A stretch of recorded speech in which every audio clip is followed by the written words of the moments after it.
सभी दोस्तों के रिक्वायरमेंट पे एक बहुत बड़ा ऑफर लेके आ चुका हूँ मेरे दोस्त। इस प्रैक्टिस सेट के ऊपर आपके लिए एक अच्छा ऑफर है, जहाँ से कि अब आपको ये प्रैक्टिस सेट लगाओगे और सबसे सस्ता प्रैक्टिस सेट मिलने वाला है आज तक के यूट्यूब के इतिहास में।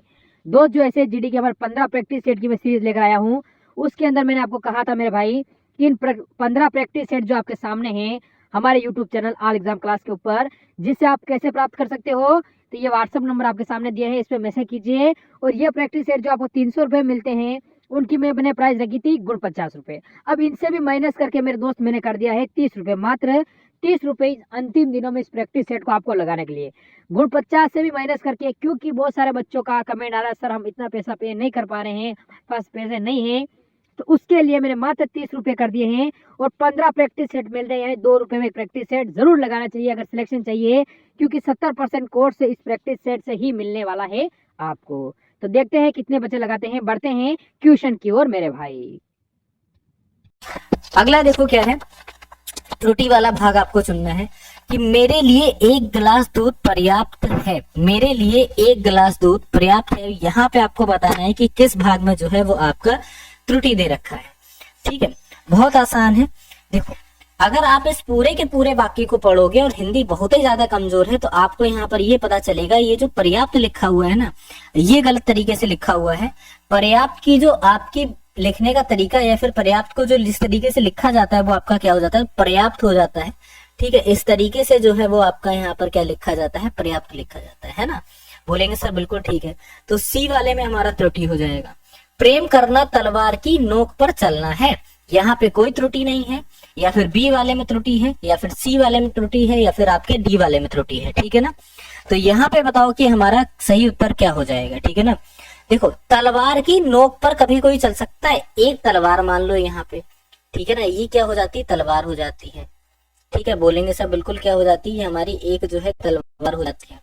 ठीक है, क्या इसकी नोक पर कोई चलेगा, बोलेंगे सर नहीं चलेगा। प्रेम करना मतलब तलवार की धार पर चलना, है ना, समझे कि नहीं समझे। प्रेम करना मतलब तलवार की धार पर चलना, तो यहाँ पे नोक की जगह क्या होना चाहिए, नोक की जगह हमारा जो है वो यहाँ पे धार होना चाहिए। तो सी वाला जो है वो आपका सही उत्तर हो जाएगा। अगला देखो, हमारा देश धीरे धीरे आत्मनिर्भर डैश की ओर बढ़ रहा है, एक उद्देश्य, मकसद, लक्ष्य या फिर आपके गंतव्य की तरफ। एक चीज को बड़े ध्यान से समझना कि जो हमारा देश है वो धीरे धीरे क्या हो रहा है, हमारा देश जो है वो धीरे धीरे, आप यहाँ पर ये बोलोगे कि एक लक्ष्य की ओर बढ़ रहा है ना। हमारे देश का उद्देश्य नहीं है और मकसद भी नहीं है। हमारे देश का मकसद ये है कि हम यहाँ पे सर्वप्रिय बने। हमारा उद्देश्य ये है कि हम अपनी सेनाओं को यहाँ पे क्या करें, एक अच्छा प्रबल बनाए, एक प्रबल सेना बनाए। गंतव्य, गंतव्य का मतलब यहाँ पर क्या हो जाता है, गंतव्य माने किसी जगह पे पहुंचना, हम किसी रैंकिंग पे पहुंचना चाहते हैं। तो यहाँ पे सही उत्तर क्या हो जाएगा, तो आप ये बोलोगे कि हमारा देश धीरे धीरे आत्मनिर्भर लक्ष्य की ओर क्या हो जाएगा, यहाँ पे कि हमें आत्मनिर्भर बनना है, ये हमारा लक्ष्य है, इसकी ओर जो है वो आपका बढ़ रहा है ना। चलो, मैया मोही डैश बहुत खींचो। ठीक है, सखा सुदामा राधा या फिर दाऊ, मैया मोही डैश बहुत खींचो। तो यहाँ पे आपको बताना है कि जो हमारा सही उत्तर है वो क्या हो सकता है। तो याद रखना, मैया मोही दाऊ बहुत खींचो। ठीक है ना, तो यहाँ पर क्या हो जाएगा, दाऊ जो है वो हमारा यहाँ पे सही उत्तर होगा। ठीक है, समझ गए कि नहीं समझ गए। देखो, अब कंफ्यूजन यहाँ पे क्रिएट पता कहाँ पर हुई होगी, कंफ्यूजन यहाँ पे क्रिएट हुई होगी कि सर ये तो बताइए इसका मतलब क्या है। ये ब्रज भाषा है, ब्रज भाषा कहीं कहीं पर समझना थोड़ा सा जो है वो यहाँ पे मुश्किल हो जाता है कि सर इसका मतलब क्या हो जाता है, या फिर इसका मतलब क्या हो जाता है, या फिर इसका मतलब क्या होता है ना।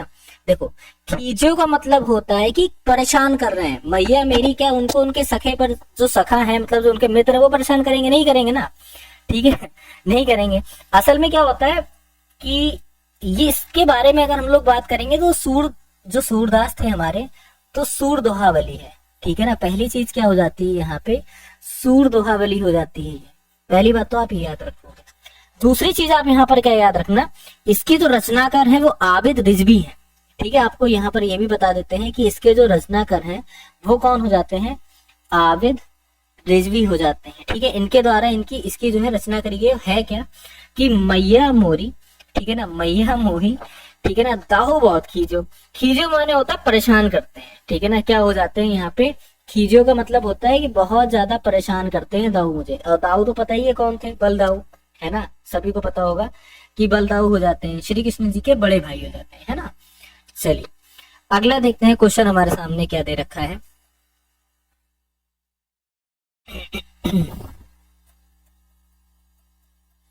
चलो यहाँ पर सिर्फ इसके बाद में हम लोग देखते हैं जो हमारा जीके जीएस का सेशन है।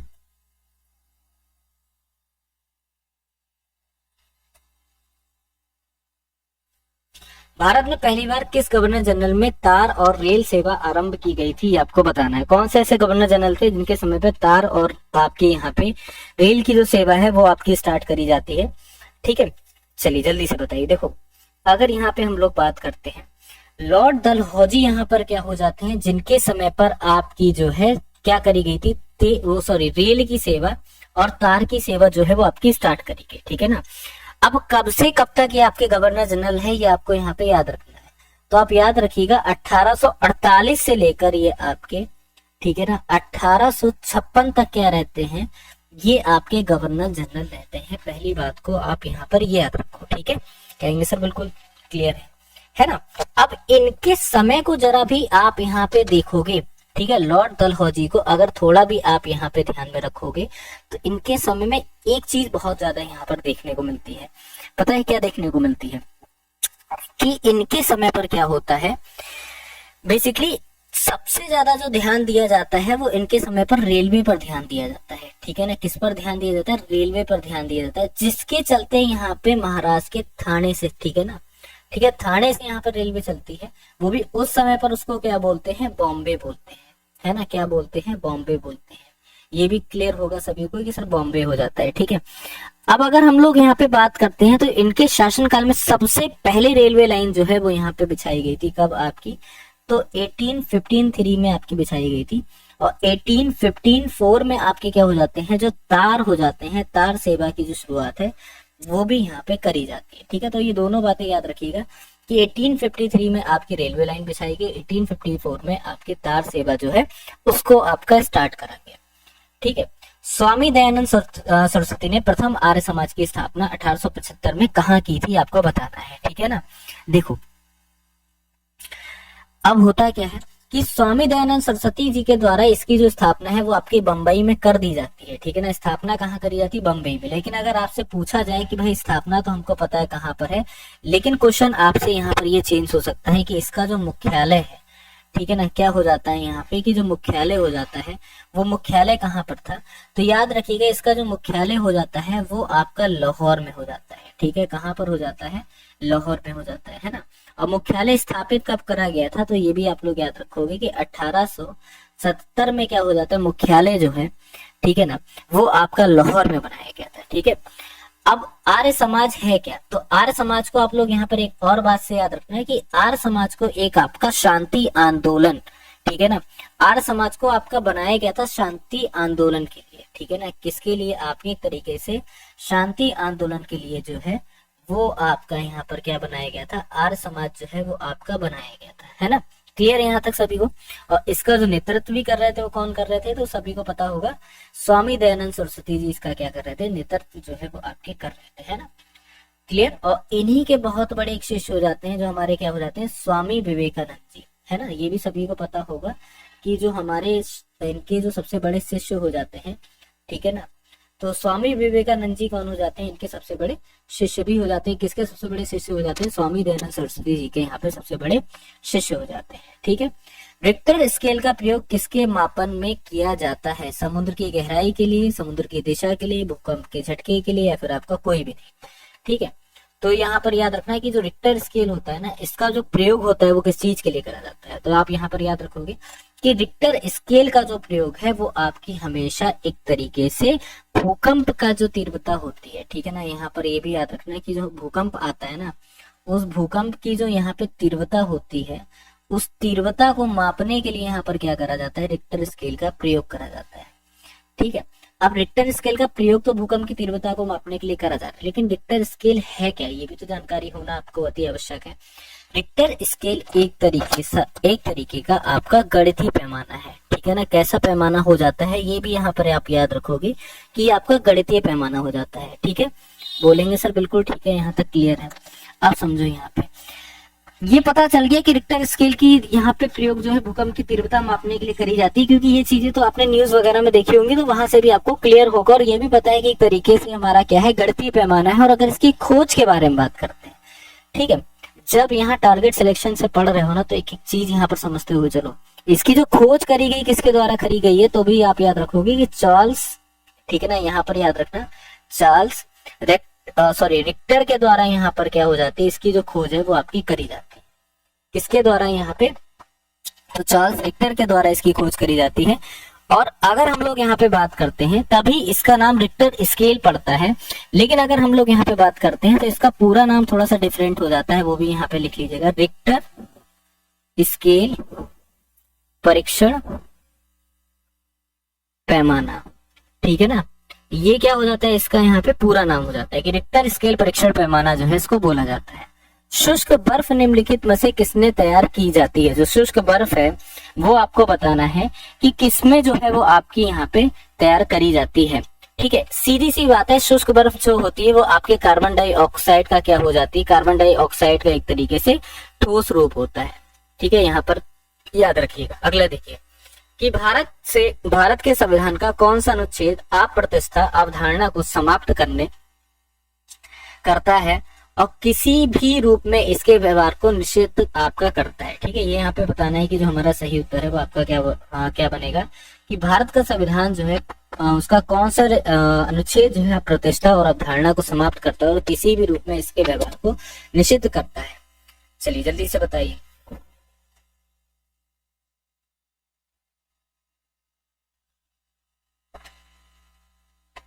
देखो, अगर कोई भी कभी भी अप्रतिष्ठा या फिर अवधारणा को यहाँ पे बढ़ावा देता है तो सबसे पहली चीज यहाँ पर याद रखो, इसको समाप्त करने में हमारा आर्टिकल क्या हो जाता है, 17 हो जाता है, ठीक है।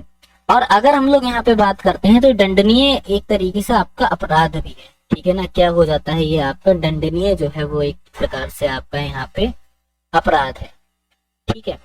क्या है ये हमारा यहाँ पे एक तरीके से दंडनीय अपराध है। ये भी आपको क्लियर होगा, बोलेंगे सर बिल्कुल हमको यहाँ तक क्लियर है, ठीक है, कहोगे सर बिल्कुल ठीक है।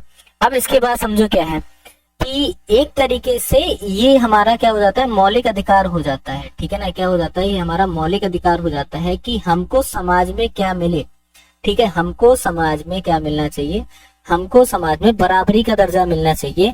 हमको समाज में यहाँ पर क्या हो जाता है, समता और समानता का अधिकार मिलना चाहिए, ठीक है ना। क्या मिलना चाहिए, समता या समानता का अधिकार जो है वो यहाँ पे मिलना चाहिए, ये इसमें आपका बोला गया है। तो दोनों बातें आपको क्लियर है, तो डी जो है सही उत्तर होगा। फारसी ग्रंथ आईने अकबरी की, ठीक है ना, यहाँ पर समझना, आईने अकबरी की जो रचना है वो यहाँ पे किसने की थी बताना है। अकबर के द्वारा, अबुल फजल के द्वारा, फिरदौसी के द्वारा या फिर आपका जहांगीर के द्वारा, ठीक है। देखो, एक पुस्तक को लिखने में 7 साल का समय लग गया, आज तो मैं बताता हूँ, ठीक है। इस बात को याद रखना कि एक पुस्तक जो है ना, उस पुस्तक को लिखने में ही सिर्फ जो है 7 साल का समय लग गया है। और किसके द्वारा लिखी गई, तो एक बहुत अच्छे राइटर थे जो थे आपके अबुल फजल, ठीक है। कौन थे यहाँ पे, अबुल फजल। अबुल फजल को यहाँ पे अप्रोक्सीमेटली यहाँ पे 1591 से लेके 1597 तक का जो समय है यहाँ पे लग गया, सॉरी 98 तक का जो समय है वो यहाँ पे लग गया, ठीक है। बोलेंगे सर बिल्कुल ठीक है।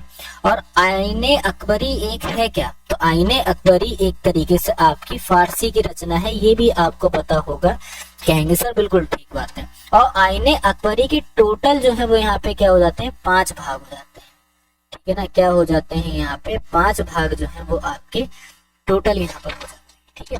डैश को वर्ष 2019 में पारित किया गया था और इसके फलस्वरूप भारत के प्रधानमंत्री और अन्य पूर्व प्रधानमंत्रियों की सुरक्षा प्रतिबंधित कर दी गई थी। अब यहाँ पे क्या है, विशेष सुरक्षा समूह संशोधन अधिनियम 2019, सुरक्षा संरक्षण समूह संशोधन अधिनियम 2019, आकस्मिक संरक्षण समूह संशोधन अधिनियम 2019 या फिर विशेष प्रोटोकॉल समूह संशोधन अधिनियम 2019, ठीक है। चलिए जल्दी से बताइए कि यहाँ पे जो हमारा सही उत्तर है वो आपका क्या बनेगा, ठीक है। देखो, अगर हम लोग बात करते हैं तो यहाँ पे हमारा सही उत्तर है विशेष सुरक्षा समूह संशोधन अधिनियम 2019 पारित करके क्या हो जाता है, प्रधानमंत्री और अन्य पूर्व प्रधानमंत्रियों की सुरक्षा को यहाँ पे प्रतिबंध कर दिया गया था, ठीक है ना, प्रतिबंधित जो है वो आपका करा गया था। तो ए वाला जो है वो आपका सही उत्तर होगा। एक जेट इंजन के किस सिद्धांत पर कार्य करता है? द्रव्यमान संरक्षण, ऊर्जा संरक्षण, रैखिक संवेग संरक्षण, कोणीय संवेग संरक्षण। देखो, एक जो जेट इंजन होता है ना, जेट इंजन जो आपका होता है वो रैखिक संवेग संरक्षण पर वर्क करता है। किस पर करता है? जो हमारा रैखिक संवेग संरक्षण होता है इस पर हमारा क्या करता है? वर्क करता है, ठीक है। चलिए, भारत में कौन से दो सामाजिक समूह हैं जो गरीबी के प्रति अत्यंत संवेदनशील है? स्वर्ण और ब्राह्मण, अनुसूचित जनजाति या फिर अनुसूचित जनजाति और अन्य पिछड़ा वर्ग, या फिर ब्राह्मण अनुसूचित जनजाति। फिर से बोलो, भारत में कौन से दो सामाजिक समूह जो गरीबी के प्रति अत्यंत संवेदनशील है? ठीक है, देखो होता क्या है कि अगर बात गरीबी की चली है तो आप इसको एक तरह से पढ़ो पुणे पैक्ट से। जो पुणे पैक्ट हुआ वहां पर ये बात डॉक्टर भीमराव अंबेडकर के द्वारा उठाई गई कि भाई भारत में जो है वो 3 कास्ट है। एक कास्ट हिंदू, एक कास्ट मुस्लिम, एक बहुत गरीब कास्ट है, जो कि यहाँ पर कौन सी कास्ट हो जाती है? जो कि यहाँ पे अनुसूचित जनजाति हो जाती है। क्या है सर अनुसूचित जनजाति? तो आप ये समझो SC ST जो यहाँ पे हो जाते हैं, ठीक है, इनके लिए यहाँ पर बोला गया, ठीक है। ये वास्तव में गरीबी के प्रति अत्यंत संवेदनशील बात है, ठीक है। अब होता है क्या, हम आपको बताते हैं। सबसे पहली चीज, इनको कभी भी समान दर्जा नहीं दिया गया था समाज में। आज भी कई सी जगह पर नहीं दिया जाता है, कई जगह पे, ठीक है। समान दर्जा जो यहाँ पर हो जाता है ये मेन हो जाता है पहली बात, ठीक है। बोलेंगे सर बिल्कुल इनको क्या हो जाता है कि इनको जो है समान दर्जा जो है समाज में नहीं दिया जाता है। और इसके अलावा अगर हम लोग बात करते हैं कि इसी वजह से बहुत ज्यादा क्या हो जाते हैं, ये लोग यहाँ पे कमजोर हो जाते हैं, ठीक है ना। इसी वजह से ये लोग बहुत ज्यादा कमजोर हो जाते हैं। और अगर हम लोग यहाँ पे बात करते हैं तो यहाँ पे समझते हुए चलिएगा कि इनकी जो महिलाएं हैं या फिर अनुसूचित जनजाति है, ट्रांसजेंडर वगैरह, ठीक है ना। अब ये समझो कि इसमें भी अगर हम लोग बात करते हैं तो सबसे ज्यादा कौन फेस करता है, ठीक है। चलिए देखो, अब होता है क्या, समान दर्जा ऐसा नहीं है कि सिर्फ SC ST को नहीं मिल पाता है, ठीक है। उसके पीछे का भी एक रीजन है। सबसे ज्यादा इनके समान दर्जों में या फिर इनके साथ जो दुर्व्यवहार देखने को मिलता है, ठीक है ना, क्या हो जाता है, सबसे ज्यादा दुर्व्यवहार देखने को मिलता है वो पता है कहाँ देखने को मिलता है? वो आपका सिर्फ और सिर्फ इनमें भी अगर देखते हैं तो महिलाओं में सबसे ज्यादा देखने को मिलता है, ठीक है ना। महिलाएं जो हो जाती हैं इनके वर्ग की, उनमें देखने को मिलता है, पहली चीज, ठीक। दूसरी चीज क्या होता है कि इन सभी को अगर हटा देते हैं हम लोग, इन सभी को हमने हटा दिया कि सर इनको जो है समान तो मिल रहा है अधिकार। आप तो ये बात गलत कह रहे हो कि समान अधिकार नहीं मिलता है, फिर जो गरीबी जो है इनके लिए बहुत ज्यादा है। इनके चलते जो ट्रांसजेंडर हो जाते हैं, इनके चलते नहीं, एक तरीके से ट्रांसजेंडर जो होते हैं, ठीक है, वो भी कहीं ना कहीं जो है समान दर्जा नहीं ले पाते हैं, ठीक है ना। क्या हो जाते हैं, ट्रांसजेंडर जो हो जाते हैं वो समान दर्जा नहीं ले पाते हैं, ठीक है ना। एक ये हो जाता है। 2 बातें आप लोग यहाँ पे समझ गए। आप समझो यहाँ पे कि अब बेसिकली क्या है कि इन तरीके से अगर हम लोग समझते हैं, समाज का जो हर वर्ग है वो इनको एक तरीके से बड़ी ही संवेदनशील निगाहों से देख रहा है। वो देखता है कि नहीं यार ये है ऊंच नीच है, पक्षपात है, ठीक है। तो इन सारी चीजों से वो यहाँ पे देखता है।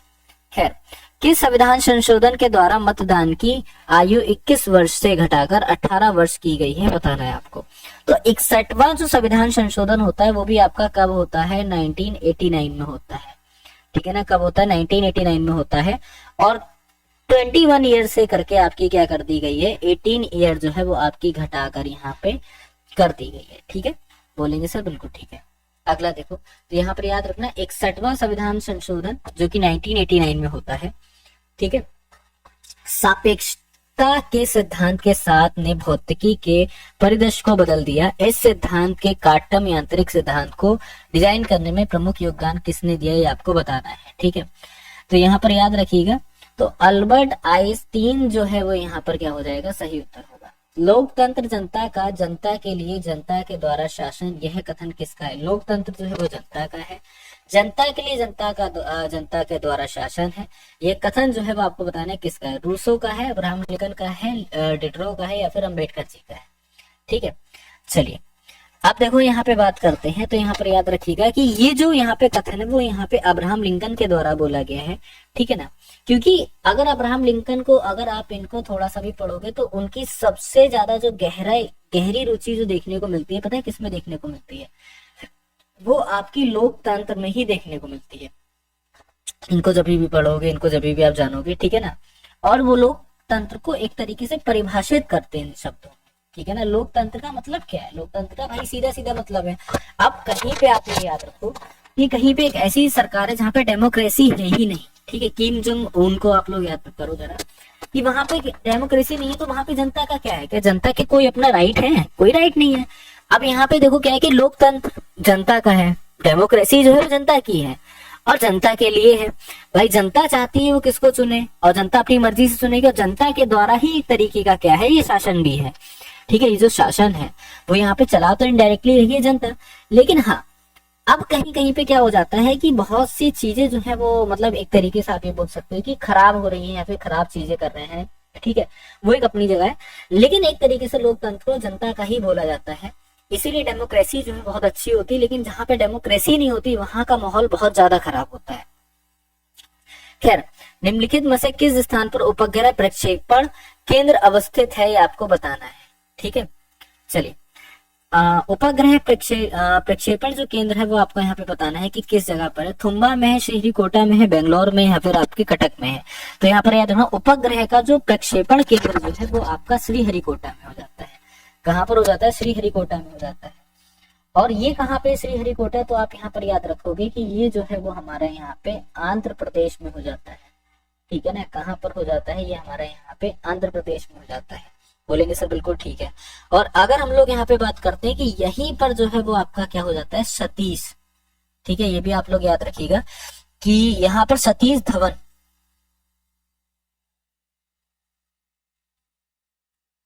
ठीक है, स्पेलिंग को सही कर लीजिएगा। सतीश धवन अंतरिक्ष केंद्र जो है वो भी आपका यहीं पर स्थित है, ठीक है। ये भी आप यहाँ पर याद रखिएगा, ये भी आपका यहीं पर स्थित हो जाता है। और क्या हो जाता है कि जो यहाँ पे एक तरीके से श्रीहरिकोटा जो है ना, इसको याद रखना, श्रीहरिकोटा जो है वो आपका क्या हो जाता है कि एक यहाँ पे झील जाती है। ये किस पर है श्रीहरिकोटा? तो ये आपके पुलिकित झील पर है, ठीक है ना। क्या हो जाता है? ये आपका पुलिकित झील पर हो जाता है और इस झील को क्या कर देता है? ये आपका अलग कर देता है, ठीक है। चलिए, निम्न में से कौन सा ग्रह पृथ्वी से निकटतम दूरी पर स्थित है? शुक्र, बुध, बृहस्पति या फिर आपका मंगल? तो यहाँ पर याद रखना, सबसे ज्यादा जो निकट है वो आपका शुक्र हो जाता है। पृथ्वी के सबसे ज्यादा निकट जो है वो आपका शुक्र हो जाता है। और अगर हम लोग यहाँ पे बात करते हैं तो इसको एक तरीके से, इसके कई नाम हैं शुक्र के। शुक्र को आपका शाम का तारा बोलते हैं, ठीक है ना। क्या बोलते हैं? शाम का जो है वो आपका तारा बोला जाता है, या फिर इसको जो है क्या बोला जाता है? भोर का तारा बोला जाता है, ठीक है। शाम का तारा है, भोर का तारा। और इसको एक तरीके से चमकीला ग्रह भी बोलते हैं, ठीक है ना। क्या बोलते हैं? चमकीला ग्रह। आपको पता है टेलीस्कोप की मदद से आप यहाँ से इसको देख सकते हो। और इसको पृथ्वी की बहन भी बोलते हैं। क्या बोलते हैं? पृथ्वी की बहन जो है इसको यहाँ पे बोला जाता है ना।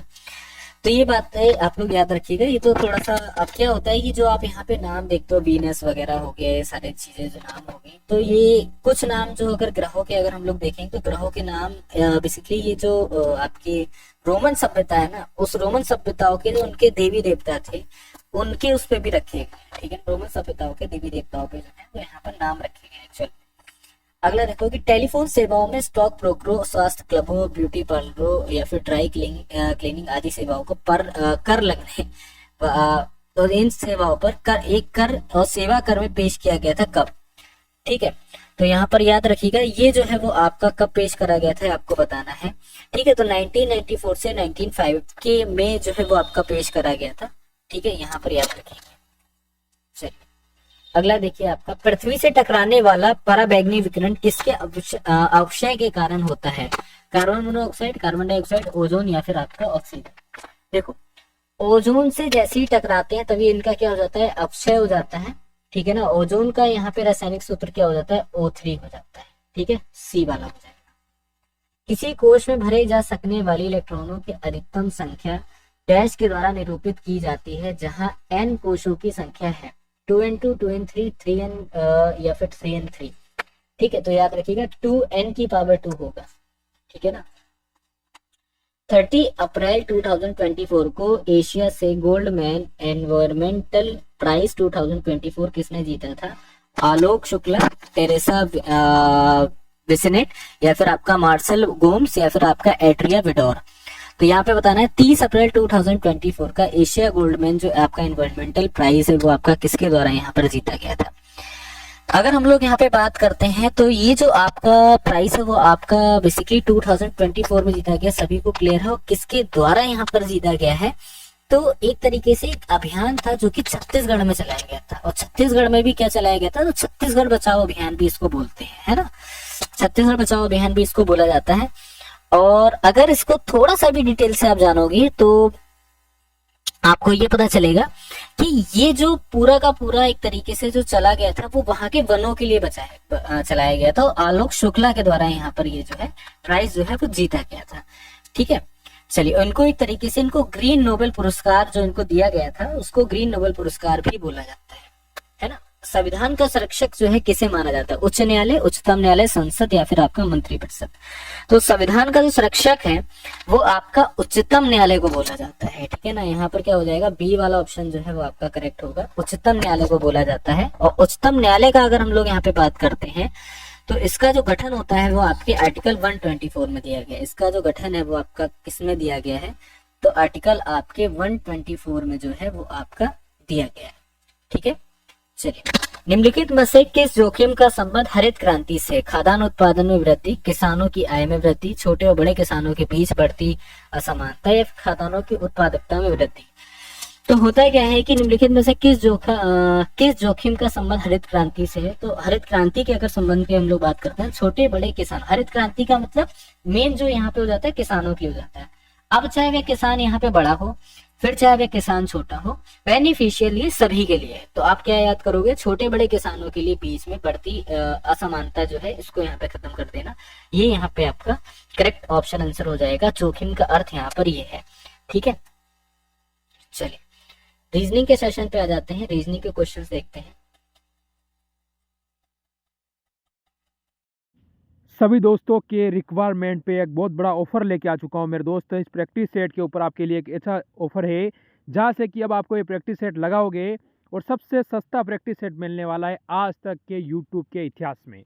दोस्त, जो ऐसे जीडी की हमारे 15 प्रैक्टिस सेट की मैं सीरीज लेकर आया हूँ, उसके अंदर मैंने आपको कहा था मेरे भाई कि इन 15 प्रैक्टिस सेट जो आपके सामने हैं हमारे YouTube channel all exam class के ऊपर, जिससे आप कैसे प्राप्त कर सकते हो, तो ये व्हाट्सअप नंबर आपके सामने दिया है, इस पर मैसेज कीजिए। और ये प्रैक्टिस सेट जो आपको 300 रुपये मिलते हैं उनकी मैंने प्राइस रखी थी गुण 50 रुपये। अब इनसे भी माइनस करके मेरे दोस्त मैंने कर दिया है 30 रुपये, मात्र 30 रुपये अंतिम दिनों में इस प्रैक्टिस सेट को आपको लगाने के लिए।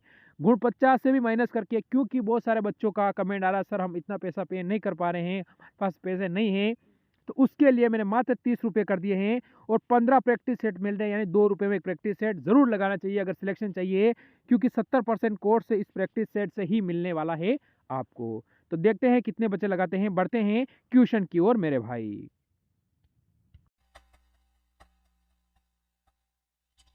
चलो, अंग्रेजी शब्दकोश के हिसाब से पहला क्वेश्चन जो है वो आपके समक्ष यहाँ पे प्रस्तुत भी है और आपको ये बताना है कि हमारा जो सही उत्तर है वो यहाँ पर क्या होगा।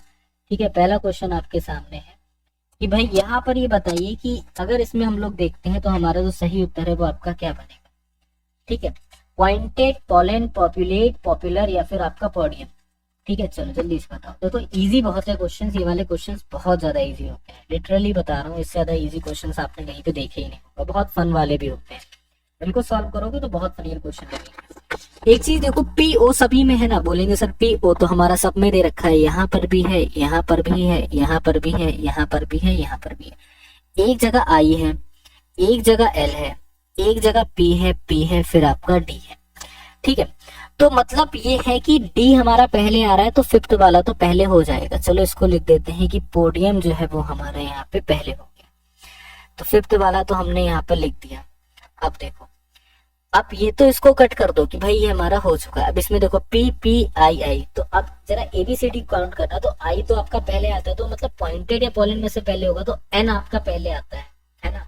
तो यहाँ पर क्या हो जाएगा, पॉइंटेड हो जाएगा, POINTED हो जाएगा। ठीक है, समझ गए, बोलेंगे सब बिल्कुल। तो 5 के बाद आप देख रहे हो एक आ रहा है, किस ऑप्शन में 5 के बाद एक आ रहा है, इसमें आ रहा है, कहेंगे सर नहीं होगा, इसमें आ रहा है, कहेंगे सर नहीं होगा, इसमें आ रहा है, कहेंगे सर नहीं होगा, इसमें आ रहा है ना, बस यही करेक्ट हो जाएगा। आगे सॉल्व करने की कोई आपको नीड ही नहीं है, आंसर आपका निकल आया। क्लियर सभी को?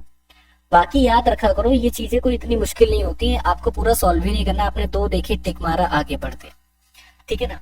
अगला है कि 5 4 3 1 और बीच में आपका 23 है, ठीक है। देखो जरा यहाँ पे कि भाई 5 है 4 है 3 1 है और बीच में आपका 23 दे रखा है, 7 6 है 3 4 है बीच में आपका 54 है। तो क्या होगा सही उत्तर, कोई बता सकता है कि सर ये होगा या फिर ये होगा, किसी को भी पता है? देखो भाई देखते हैं क्या होगा। अच्छा ये बताओ 5 जमा 4 कर देते हैं, 5 चक्कू 20 कहेंगे सर, ठीक है। अब प्लस का 3 मल्टीप्लाई 1 कर देते हैं तो हमारा 23 ही तो होगा, बोलेंगे सर बिल्कुल हमारा 23 होगा। ऐसे यहाँ पे देखो 7 इंटू 6 करते हैं, ठीक है ना, क्या करते हैं 7 इंटू 6 करते हैं, ठीक है। 6 छंग 36 42, अब 42 प्लस यहाँ पे कितना कर देते हैं 3 इंटू कर देते हैं 4, तो 42 प्लस हमारा कितना हो जाएगा 12, तो यहाँ पे 54 हो रहा है कि नहीं हो रहा है, बोलेंगे सर बिल्कुल हो रहा है। क्लियर यहाँ तक? तो ये भी आसान हो गया ना कि 11 इंटू हमारा 2 हो जाएगा, मतलब हमारा कितना हो जाएगा 22, और यहाँ पे प्लस x कर देंगे और मल्टीप्लाई आपका 9 कर देंगे, तो 22 प्लस x मल्टीप्लाई आपका 9, यही तो है, कहेंगे सर बिल्कुल यही है। अब देखते हैं भाई कि 22 प्लस आपका यहाँ पे है x और यहाँ पे कितना हो जाएगा, और बराबर में आपका ये पता है कितना आ रहा है, यहाँ पे 40 आ रहा है, तो यहाँ पे x into 9 equals to 40 minus 22, तो 40 माइनस 22 मतलब हमें यहाँ पर कितना बच जाएगा, तो हमें यहाँ पे x इंटू 9 इक्वल्स टू आपका हो जाएगा 18, तो x बराबर हमारा क्या हो जाएगा 18 अपॉन हमारा यहाँ पर हो जाएगा 9, तो यहाँ पर कितना हो जाएगा x बराबर हमारा हो जाएगा 2 हो जाएगा, ठीक है। तो C जो है वो आपका क्या बनेगा, यहाँ पे करेक्ट आपका ऑप्शन आंसर बन जाएगा, ठीक है। चलिए अब आपका है कॉन्स्केसली का जो है यहाँ पे लिखा गया है, किसी कोड लैंग्वेज में कुछ इस तरीके से लिखा गया है, और सॉइल को आपको बताना है कि क्या लिखा जाएगा, ठीक है, बहुत ज्यादा इजी है। अब देखो यहाँ पे आप पूरे के पूरे इसको देखोगे, जो आपका पहले का रिलेशन जो आपका दूसरे से दे रखा है, तो यहाँ पे आपको एक चीज ये देखने को मिलेगी कि भैया कहीं पर भी कोई भी हमें लॉजिक दिख ही नहीं रहा है कि भाई सर इधर से तिरछे में देखेंगे +1 +2 +3 +4, ये कुछ हमको कहीं पर भी नहीं दिख रहा है। हम यहाँ पर एक चीज देखते हैं, क्या देखते हैं कि CONS, तो इनको एक तरीके से लिख दिया गया, लिख क्या दिया गया, तुम यहाँ पे खुद देखो कि अगर मैं ऐसे लिखता हूँ, ठीक है ना, मैं इसको लिखता हूँ CONSCIOUSLY,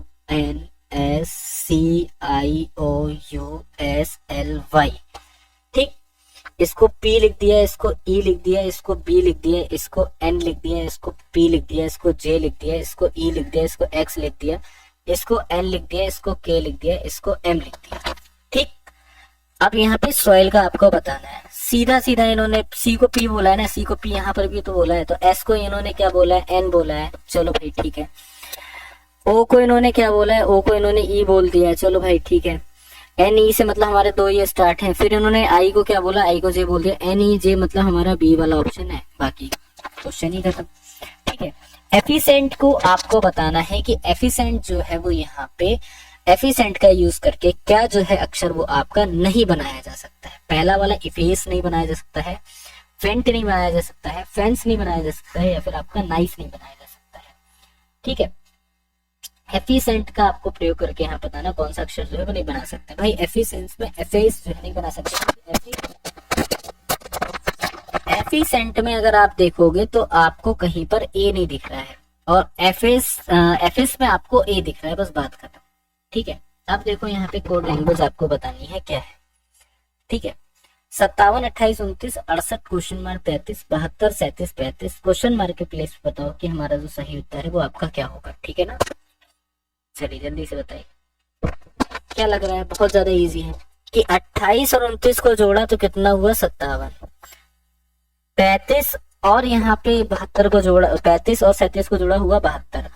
अब यहाँ पे मान लो ना x प्लस हमारा हो जाएगा 33 बराबर हो जाएगा 68, तो x बराबर हमारा हो जाएगा 68 माइनस हो जाएगा 33, 8 में से 3 गया बचा 5, तो यहाँ पे हो गया कितना, तो आपका हो जाएगा यहाँ पे, ठीक है, तो यहाँ पर हो जाएगा आपका 35 हो जाएगा, तो यही जो है वो हमारा यहाँ पे करेक्ट ऑप्शन आंसर बन जाएगा बी वाला, ठीक है ना, क्या हो जाएगा बी हो जाएगा, ठीक है, क्लियर। ये वाला क्वेश्चन रहने दो, इसको स्किप कर दो। यहाँ पे बताओ कि इस प्रश्न आकृति को जो यहाँ पे कौन सी उत्तर आकृति है वो आपकी पूरी की पूरी करेगी। ठीक है, चलिए जल्दी से बताइए। ये भी इजी लग रहा है क्वेश्चन, कैसे इजी है जरा इसको देखो ध्यान से। अगर आप यहाँ पर देखोगे तो प्रश्न आकृति को यहाँ पर क्या हो जाएगा, अगर जैसे ही आप इसको खोलोगे तो आपको यहाँ पर क्या दिख रहे हैं, ये आपके सर्कल है। ठीक है ना, ये सर्कल पूरे पूरे घूम जाएंगे, बोलेंगे सर बिल्कुल पूरे पूरे क्या हो जाएंगे, घूम जाएंगे। तो एक यहाँ पर होगा, ठीक है ना, एक आपका क्या हो जाएगा, एक आपका यहाँ पे सामने हो जाएगा। ठीक है, एक यहाँ पर ये पूरा सर्कल बन जाएगा, मतलब डी वाला ऑप्शन हमारा करेक्ट हो जाएगा। ठीक है, चलिए अगला देखिए हमारे सामने क्या है कि 6@10 हैशटैग 5 मल्टीप्लाई, एक मिनट कहीं पे गलती है इसमें, स्किप कर दो। आप बताओ यहाँ पे विषम अक्षर आपको बताना है कि हमारा क्या हो जाएगा। ठीक है, विषम अक्षर बताएंगे कि हमारा क्या है। सिंपल सी बात है कि अगर हमने देखा तो ये क्या है, 25 का स्क्वायर है कि नहीं है, जरा ये बताओ। बोलेंगे सर बिल्कुल 25 का स्क्वायर है। ठीक है, 512 यहाँ पर क्या है, 512 तो सर 8 का क्यूब दे रखा है। ठीक है ना, क्या दे रखा है, 8 का क्यूब दे रखा है। 1296 2401, तो 1296 यहाँ पर क्या होगा, तो बोलेंगे सर 1296 जो है ये हमारा यहाँ पे 36 का स्क्वायर है कि नहीं है, कहेंगे सर बिल्कुल है। 2401 जो है वो हमारा क्या हो जाएगा, हमारा 49 का स्क्वायर है। ठीक है, अब मान लो आज आपको एक तरीका बताता हूँ कि 2 डिजिट के जो स्क्वायर हैं वो आपके कैसे निकाले जाते हैं, यहाँ पर समझना।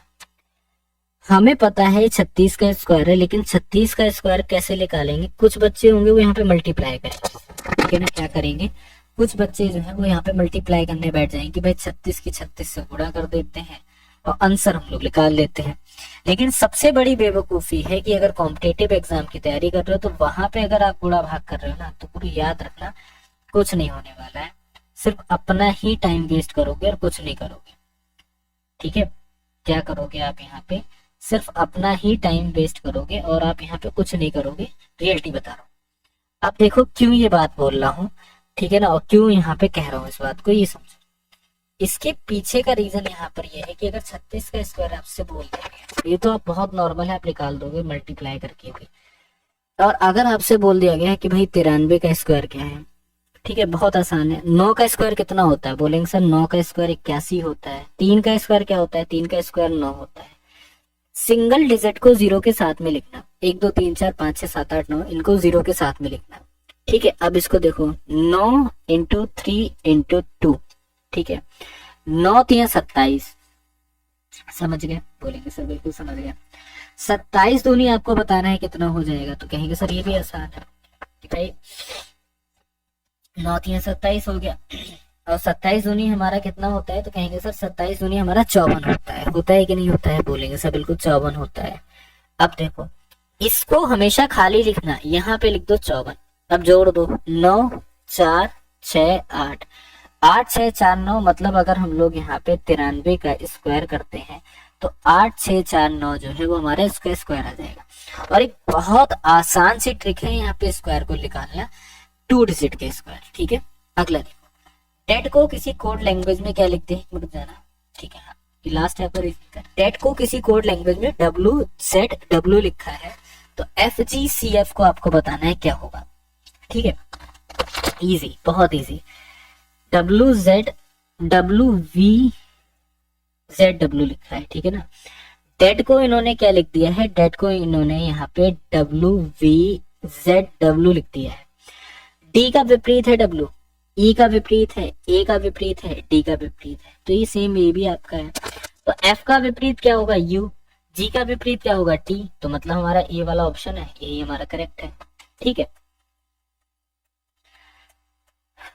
चलो अगला क्वेश्चन देखो।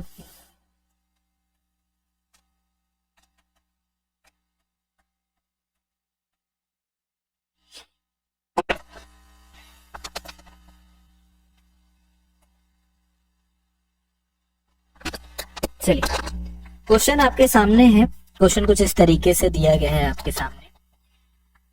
क्वेश्चन है कि एक आयत की जो लंबाई है, बहुत बेसिक से आपको बताऊंगा, इसमें ऐसा नहीं है कि आपको समझ में ना आए या फिर आपके समझ में ना आ पाए या कुछ भी ऐसा हो जो आपके बुद्धि में ना फंसे। ठीक है, बात को समझो, यहाँ पे बहुत इजी क्वेश्चन है, इसको लगा लिया तो लाइव जिंगा लाला, ठीक है ना। वैसे कोई इतना मुश्किल भी नहीं है। क्वेश्चन देखो, क्वेश्चन बहुत आसान सा है कि यदि एक आयत की लंबाई और चौड़ाई जो है 55 मीटर और 45 मीटर है, ठीक है, लंबाई को 10% घटा दिया जाता है, तो उसकी चौड़ाई में कितने प्रतिशत की वृद्धि हो जाएगी और क्षेत्रफल पर अपरिवर्तित रहेगा। फिर से समझो, उनकी चौड़ाई में कितनी वृद्धि किए जाने पर क्षेत्रफल जो है वो आपका अपरिवर्तित रहे, कि क्षेत्रफल जो है वो अपरिवर्तित ना हो, लंबाई 10% घट जाए, चौड़ाई को कितना बढ़ा दें, ये बताओ। देखो बड़ा ही मतलब आपको खचखचा सा क्वेश्चन लगा होगा, खचखचा मतलब ऐसा लगा होगा यार सर क्या है ये, और बड़ा भयानक लगा होगा इसका स्वर। लगा है कि नहीं लगा है ये बताओ। आंसर हालांकि आपके यहाँ पे इसमें से मत फाइंड आउट करेगा ऑप्शन में से, क्योंकि ये आपकी मिस्टेक कर रखा है इन्होंने, ठीक है, टाइपिंग मिस्टेक है।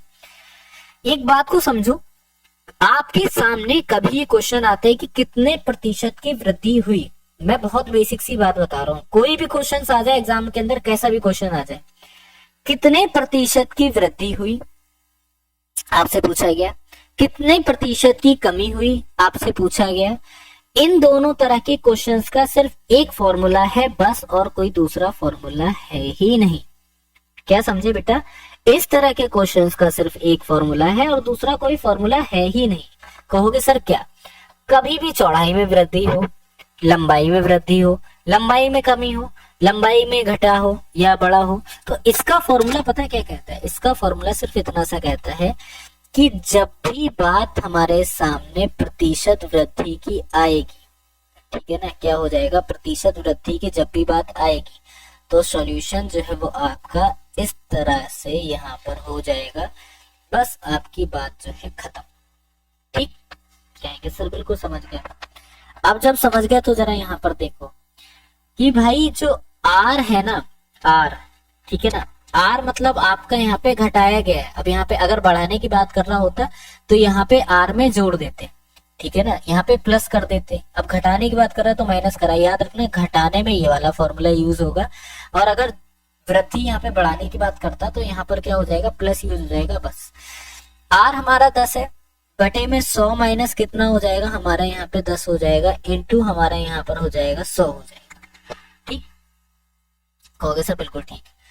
अब यहाँ पर देखो कि 10 बटा हमारे पास हो जाएगा 90, इंटू हमारे पास हो जाएगा 100, तो हमारे पास क्या हो जाएगा, एक जीरो से एक जीरो कट कर दो, ठीक है, या एक जीरो से ऊपर वाला जीरो कट कर दो, 1/9 इंटू 100, तो हमारे पास 11 सहित 1/9% जो है वो हमारा यहाँ पे करेक्ट ऑप्शन आंसर बनेगा बस। ठीक है, समझ गए कि? तो कोई ऐसा नहीं है मैथ बहुत ज्यादा तूफान है, मैथ तो सॉल्व ही नहीं होगी हमसे, मैथ तो बहुत ज्यादा भयंकर है कि सर ये क्या दे दिया है, ये तो बहुत ज्यादा कलप जाएंगे, इसमें नहीं लगेगा, ऐसा नहीं। हर एक क्वेश्चन लगेगा ना, समझने की कोशिश करो। अब देखो क्या है, पी क्यू मिलकर एक काम को 30 दिन में पूरा करते हैं, क्यू और ओ मिलकर, ठीक है ना, क्यू और आर, ठीक है ना, आर मिलकर उसी काम को 37.5 दिन में पूरा करते हैं, आर और पी मिलकर उसी काम को 150 दिनों में पूरा करते हैं। ठीक है, आर और पी मिलकर तीनों एक साथ काम करें, उसी काम को करने में यहाँ पे कितना समय लगेगा। ठीक है, तीनों अगर एक साथ मिलके काम करेंगे तो कितना समय लगेगा, बहुत आसान है। कैसे आसान है ये समझो आप यहाँ पे। ठीक है, देखो पहले P और Q मिले और उन्होंने अपना काम करा, पहले क्या हुआ, P और Q मिले, उन्होंने अगर अपना काम करा तो कितना हुआ, 1/30 हुआ। ठीक, फिर Q और R मिले, ठीक है ना, क्या होता है यहाँ पे, Q और R मिलते हैं, Q और R मिलके अपना एक काम करते हैं, 1/37.5 दिन में करते हैं।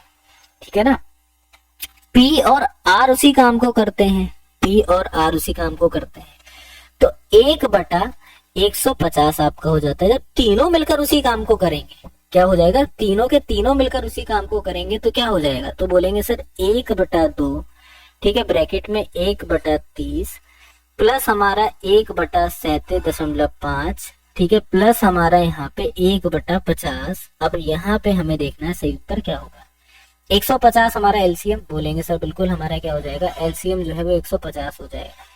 ठीक है, 30 का टेबल जरा पढ़ दो, 5 बार में पढ़ोगे ना।